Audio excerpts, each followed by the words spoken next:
Hello, everybody. Dave Neal here, stand-up comic and host of Bachelor Nation News, and happy Christmas Eve to all of you out there. We've got some presents to unbox, and they are sent here from Bachelor Nation's drama department. And Nick Viall on Jason Tartick's podcast Trading Secrets has left us with some joy for the end of 2021, saying he would have done the Bachelor for free. And he kind of criticizes Luke Pell. Luke Pell responds. He maybe didn't think Luke Pell would make a statement. And we unearth a 4-year-long feud between Luke Pell and Nick Viall. We'll talk about that. I will play for you exactly what Nick said and then read exactly what Luke P. responded with. It's very interesting stuff. You guys know me. I love the Jason Tartick Trading Secrets podcast. Boy, they should pay me to promote this thing because I just love what he's doing. He's talking about finances, and Nick's one who's actually very smart with regards to talking about building equity in your own brand. And maybe this is a good message for all of you guys to receive on the, as we get to the new year. How do you build equity in your own brand? Well, you have ownership over the things that you do. Don't rent out your time. So right here, let's play this clip first. Nick describes how important it is for him to have the ownership over his podcast. The difference between owning my podcast and not owning it is a big fucking difference. Once again, I bet on myself. When I started my podcast, I took a deal where I owned all my show. I got zero money up front. Okay. And I negotiated an aggressive split, the revenue split for podcasts. The production company gets a certain percentage, and then talent gets a certain percentage. So I was getting 70%. I got 70% of nothing at the time. People, iHeart, you get a big check up front. You get a check up front. You're getting a third of a half. Anytime you have an opportunity to own something, own it. Owning 100%. So essentially talking about how in Bachelor Nation, the Bachelor Happy Hour podcast, they get maybe a 6-figure deal, which is like, hey, you get $100,000 to go talk into a microphone from your pajamas. That's not bad. But on the contrary, you can be someone like Joe Rogan or call her daddy. And when you own the IP to your channel, you might be worth $60 million. So there are benefits to working for the man, but you will see that when you work for a podcast that's like iHeartRadio, they've got producers and junior producers. I interviewed to work at iHeartRadio and to work for Wondery, and they've got dozens of people working on individual podcasts. You interview it. Oh, the job pays $60,000. You get health insurance and they're making a fortune off of you because you don't own your own content. By the way, I wanted to just give a shout out to Franny here. I'm drinking a Diet Guarana Antarctica. This is from Brazil. Our friend Franny from Brazil sent me and Tasha all of these great Brazilian treats for Christmas. If you want to see this vlog, it's on the vlog channel, MacBook Unboxing. Excuse me, where I unbox my brand new MacBook, which I'm using right now. Look how tight that focus is. Isn't that amazing? We're big upgrades for 2022. Just like Nick said, you got to invest in your own content, your own channel, and that's exactly what we're doing over here. Now, let's play a clip of Nick Viall talking about what it took to become the Bachelor and how he sort of out-negotiated Luke Pell when it came to receiving the coveted position of the Bachelor, how it led to Dancing with the Stars, and all that. Let's have a listen. Not only did you negotiate a guaranteed amount, you got Dancing with the Stars in the package too. My hope was to get on Dancing with the Stars. And are you naturally a good dancer? I mean, for like a kid from Wisconsin, I'm like, I can hold my own at a wedding.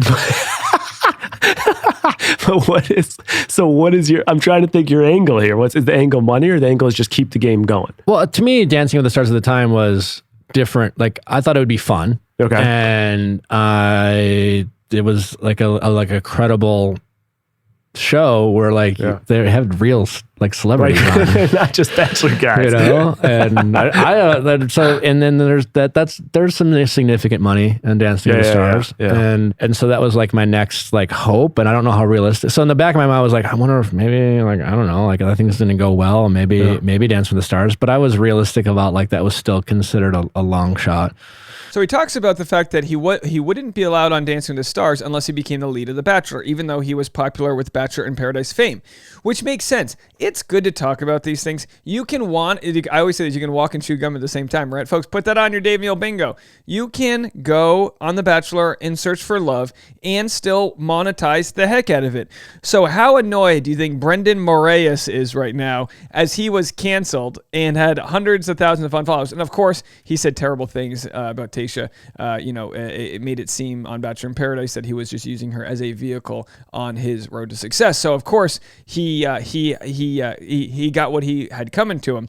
But, there is a lucrative industry here. There is a big Bachelor industrial complex that we're talking about. And Nick's saying, look, I had to go on The Bachelor and then I could get this lucrative job on Dancing with the Stars. I think Dancing with the Stars pays $100K up front.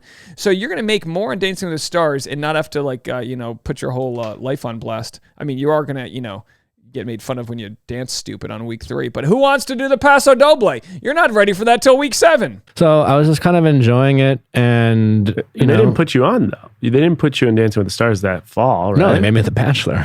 But it was a year later, wasn't it? Yeah. Okay, so a year. But if they wouldn't have put me on Dancing with the Stars if I wasn't The Bachelor, I'm confident in saying that. Got it. I mean, I don't care how well I was received on Bachelor in Paradise, but there was a luck where Luke Pell shit the bed and simultaneously, I think even more than the producers expected, I was this overwhelming fan favorite on Paradise, and then I had a built-in story of being a 2-time runner-up, and I don't know, I don't think the producers particularly cared for Luke Pell the person, and when he thought he deserved $500,000, they're just fuck it, we'll just make Nick The Bachelor. Is that what he was negotiating? I don't know the details. That's the rumor. I think I think he negotiated like they had no other options. I talk about this in my book that's coming out next. Wow. So Nick Viall says, this is breaking news, folks. We have breaking news here. Nick Viall says he thinks Luke Pell negotiated like they had no other options. Now Nick says Luke Pell was asking for $500,000. And then Jason says, is that really the number? And Nick goes, well, I don't really know. So clearly he doesn't know what he's talking about here. But I'm sure there was rumors involved. But, maybe Luke said, look, if I'm going to do this, I'm going to need X, Y, and Z. Otherwise, I don't want to do it. Isn't it? That's the beauty of negotiating. You negotiate. It's like, look, to be honest, if there's a Deborah out there and Deborah's like, I want you to officiate my wedding. No offense, Deborah. I don't want to drive to, Milwaukee, although I'm sure it's lovely out there, in the middle of winter to officiate your wedding. You want to throw $75,000 into it? I love Milwaukee. Get me a Milwaukee beer. I'll wear the Milwaukee shirt. I'll get the Milwaukee drill. We'll be out. You know what I mean? You want me to sing for you? I'll dance. You want Dancing with the Daves? We'll do that. There's a price for everything is the point. Luke P. didn't want to do it dirt cheap. Nick Viall said, I'll do it dirt cheap because Nick saw the power in the exposure and what that would do to him. Not the same exposure Tayshia had in New York City on Tuesday. Different types of exposure here, folks. All right, so we'll go to your comments, but here's what Luke P. had to say. Luke Pell ignites feud with Bachelor alum Nick Viall. So I'll read for you what Luke P. I'm getting these names. Luke P, Nick V, a bunch of white guys nobody cares about. Another 4 little white guy. So here's what Luke's response was to this podcast. Luke responded to Nick's comments in a statement to E! News on December 22nd, saying, I can't speak to where Nick gets info related to Bachelor casting contracts from network attorneys, but I will say that was very gracious of Nick to say that he would have done it for free. In light of that comment by Nick, I know a few veterans charities and children's charities that would greatly appreciate the support of him donating his Bachelor talent fee proceeds back. During these tough economic times, many nonprofits are now seeing the impact of less funding coming in during this holiday season. 5 years ago, Luke said in a statement to E! News that he and producers had come to terms with a contract that everyone on both ends was happy with, but was told right before he was due to fly out to LA for The Bachelor that the show had gone with another leading man. He said at the time, I didn't know who The Bachelor was. I found out with the rest of America. So we've got a real battle happening here. Now here's an article from almost 5 years ago. Luke Pell ignites feud with the Bachelor alum Nick Viall. I definitely would have made a better Bachelor, Luke says, 32 years old. I'm one of the most genuine and honest people. The war veteran and fan favorite. We have to remember, Luke Pell, a lot of people don't like him. He was a war vet. He was a fan favorite. He was one of the finalists of his season. I mean, he went pretty far. He found out he had lost the role of the Bachelor to Nick just hours before he was set to board a flight to LA to begin filming. Yikes. And of course, here's Nick with his former fiancée, Vanessa Grimaldi, who I believe is now married. Based on the unsolicited feedback I've gotten from people, this season has been terrible, says Luke P. Luke also reveals that he believes Nick was only on the show for fame. He could have ended the season and gone back to a normal life, but instead he chose to do the most narcissistic thing you can do, which is Dancing with the Stars. I think that makes a statement. I wouldn't say dancing. First of all, hilarious comments. I wouldn't say, I know you guys were watching these going, geez, this is some Christmas drama.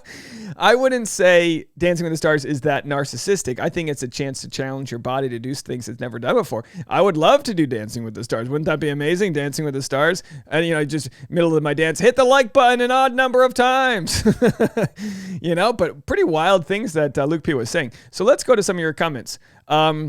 Someone said, I think most of them would do it for free, to be honest. A lot of people would pay to be the Bachelor, Bachelorette. What we have to remember is 5 years ago, the climate was a little different. It wasn't as known how much money you were making by doing the post-production, the post-Bachelor circuit. So Nick has been able to, but he's been able to buy himself $1 million home. He's a millionaire. And he bet that he would make more than he was making at his $150,000 sales job. That's a big bet to make. And I am in no position to criticize him for following that money. I mean, don't you know the producers are making a ton of money every single season? Cash in. Whether your name's Brendan, Moraes, Nick Viall, or Tasha, cash that check, get that bag. All right, so let's just go back to this podcast and see if there's anything we missed here. Sure. I'm asking you the question, would you have done The Bachelor if they paid you nothing? Yes. Yeah. Okay. Interesting. I agree. I didn't really care about the money. Yeah. In fact, the first thing I said to him, what'd you care about? The women. Well, I wouldn't say, Nick, okay. I agree. He says I didn't really care about the money. You didn't care about the money that instance, but you did realize the lucrative nature to it. Otherwise, you wouldn't have gone on the show. I mean, we can all agree on that. There's no hating on that. It's like, look, do I do this YouTube for the money? Yes. I enjoy it. I wake up before sunrise every day and have a cup of coffee because I enjoy yelling into this microphone with my dog next to me. I'm in my pajamas. But of course, we're all driven by money. Let's not pretend like that's some noble thing. There wasn't any bit of money in your head. I mean, I needed the money at the time. So come on. But I great question, Jason. I would have done it for free. Yeah. Okay. Because I knew the opportunity. I knew the money would come. The money would come. I think it's just stupid for anyone who's offered that role to say no to it. Yeah. And I think JoJo before that was smart. She knew that.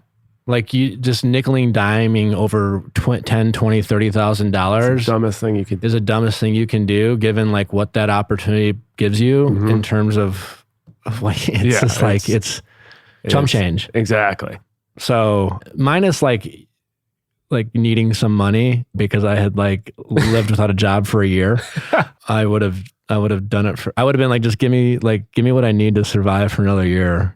Okay, so very fascinating stuff, folks. You can go listen to the whole podcast. There's another whole hour there. It's called Nick Viall Part 2, From Thousands in the Bank to Millions, How He Bet on Himself. Listen, you can decide, like people always do, I don't like this person, I don't like that personality.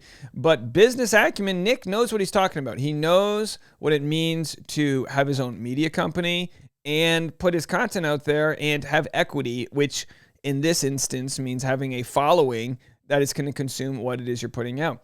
There was a blog written, which was turned into a small book called The 1,000 Fan Principle. Excuse me. And the idea being that you only need 1,000 fans to buy $20 or $30 worth of your stuff every single year. Now, in my case, we've got 100,000 of you.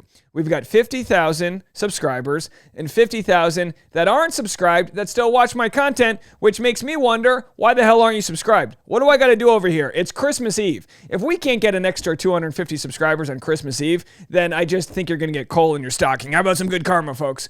So the idea that you would do the show for free. Look, listen, I'm not saying the Bachelor contestants should unionize, but it is a race to the bottom. This is why unions exist, because in the acting world, Screen Actors Guild, actors were so excited to work that they would work for free under subpar conditions, so they had to start a union, because there's always someone that will do a job cheaper. Don't get me started on the minimum wage, but we need a national minimum wage, because there's always going to be someone that's in a situation, like you with stand-up comedy or with improv comedy. SNL, Saturday Night Live, had a problem with casting people that casting diverse faces, and they were saying, "Well, we're just going to the improv locations, and there's just a bunch of white guys." And it was like, "Yeah, no, duh. In New York City, there's these white guys and white ladies that are getting bankrolled by their parents to survive in this wild, high cost of living place. And if you really wanted to go find some diverse characters, go to the open mics that I'm going to, and that's where we all hang." You know what I mean? So just an example where it's a race to the bottom. But in the case of The Bachelor, if you can get that coveted position, yeah, there's a lot of money to be made in the future. But only if you're smart and know what you're doing. But it looks like most of these people are able to pivot into their own cash cow there. So let me know what you guys think. If this is the last video you watch before Christmas, have a Merry Christmas. We'll be off for the weekend unless there's any crazy breaking news. I can't promise I won't open some presents with you guys on Christmas morning. Let's see if Tasha's going to cause some trouble. And we'll talk to you guys in a little bit. Go to patreon.com/Dave Neal if you want to support the membership-only community. Bye, guys.